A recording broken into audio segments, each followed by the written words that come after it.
History often tells us a simple story, that empires collapse suddenly. One night, a great ruler goes to sleep, and by morning, everything is over.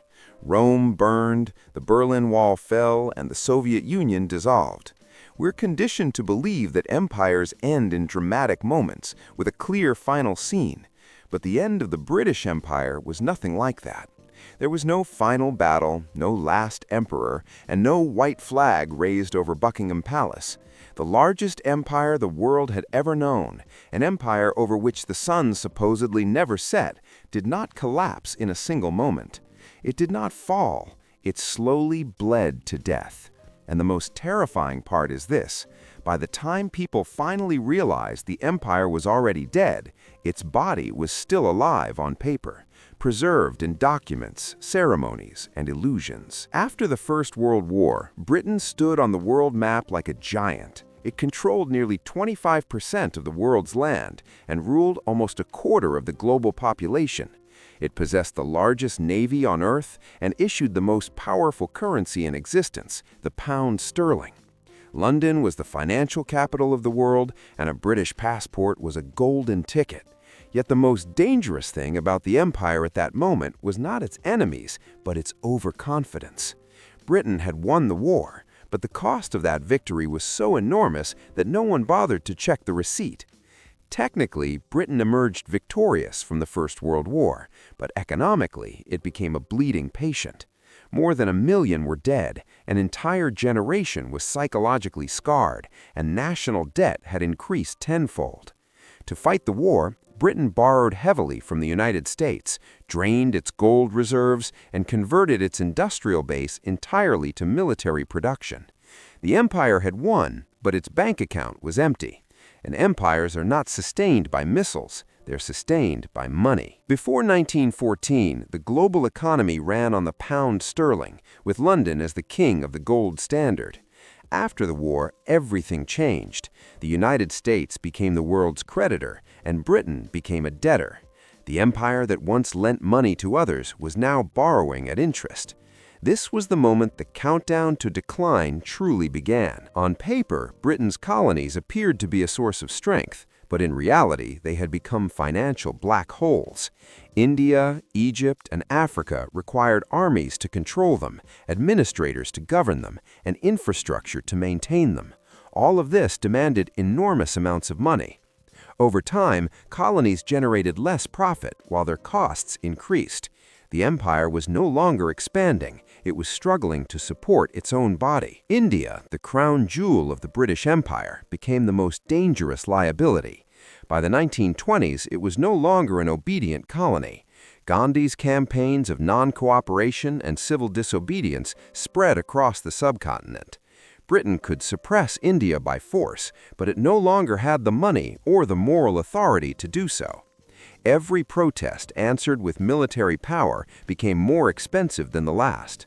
Slowly, the empire realized that holding on to India had become a loss-making business. If the First World War weakened Britain, the Second World War shattered its bones. Britain won again, but the victory came at a devastating price. The economy was ruined, cities were bombed, infrastructure lay in ruins, and rationing continued long after the war ended. Most importantly, Britain emerged as a junior partner to the United States. The true center of global power had shifted, and the king of the empire now sat in the White House. Britain was bankrupt, the treasury was empty, people were hungry, and factories stood idle. Britain turned to the United States and the International Monetary Fund for help. The assistance came with conditions. The pound was devalued, military spending was cut, and imperial expenses were reduced. The message was unmistakable. The empire was no longer affordable. What followed was a rapid unraveling. In 1947, India was gone. In 1948, Palestine followed. During the 1950s, Africa slipped away, and in the 1960s, the Caribbean departed. Officially, Britain claimed it was granting freedom, but in reality, it simply could not afford to remain. The empire did not die because of idealism. It ended because of balance sheets. The final humiliation came in 1956 during the Suez Crisis. Britain still believed it was a superpower and attacked Egypt over control of the canal. The United States ordered Britain to stop. Britain refused. America responded with economic pressure, triggering a collapse of the pound. Within 24 hours, Britain was forced to retreat. The message to the world was clear. The British Empire was over. The empire did not die dramatically. No final missile struck it. No palace was stormed. Year after year, it simply bled through debt, overreach, and illusion. Britain preserved the image of power, but sacrificed its future. By the time the world fully accepted that the empire was finished, it survived only in museums and textbooks. Empires rarely die by bullets, they die by bills. When spending permanently exceeds income, no flag, no matter how high it flies, can prevent collapse. By the 1960s, Britain had become a strange nation. The body of the empire was gone, but the mind was still imperial. Rationing had ended, yet confidence had not returned. Britain was politically free, but psychologically trapped in post-imperial trauma. A country that commanded the world for 2 centuries now faced a single question: who are we? Under the empire, Britain imported raw materials, exported finished goods, and extracted profits from its colonies. Once the empire vanished, this economic model collapsed. Factories became outdated, while German and Japanese industries produced faster, cheaper, and more reliable machines.